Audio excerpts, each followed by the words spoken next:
Hi friends, welcome to my mini blog. First ମୋ voice ଟାକୁ ignore କରିଦେବେ କାହିଁକି ନା ଯେହେତୁ ମୋତେ ଥଣ୍ଡା ତ ମୋର ଭଏସ୍ ଟା ହିଁ କିଛି ଏମିତି ଶୁଭୁଛି। ତାପରେ ମୁଁ ମୋର ଫ୍ରେଶ୍ ହେଇ ବାହାରିଲି ଡ୍ୟୁଟି। ଫାଷ୍ଟ ମୁଁ ମୋ ଡକ୍ଟର 10% ଆଇସିନ ମେଡିସିନ ତ କମ୍ ଲଗାଏ କାହିଁକିନା ମୋର ଯେହେତୁ ଅଏଲ ସ୍କିନ୍ ତ ମୋତେ ଭଲ ଆବଜର୍ବ କରେ।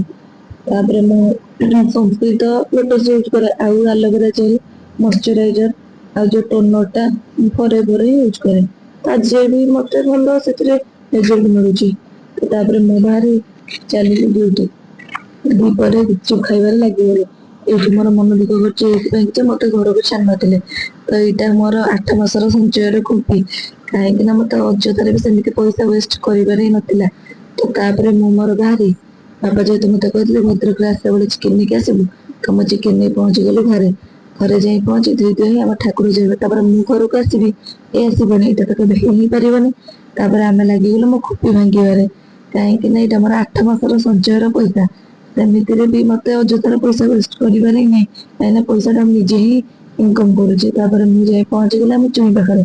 ଦେଖନ୍ତୁ ଆମ ଚୁଇଁ କେତେ କ୍ୟୁଟ। ତାପରେ ଆମେ ଗୁଲୁ ଆଉ ମୁଁ ଆଉ ଆମ ଝିଲି ଚିକେନ ଭାତ ଖାଇବାରେ ଲାଗିଗଲୁ। ତାପରେ ମୋ ବୋଉକୁ ଇଞ୍ଜେକ୍ସନ ଦେଇ ମୁଁ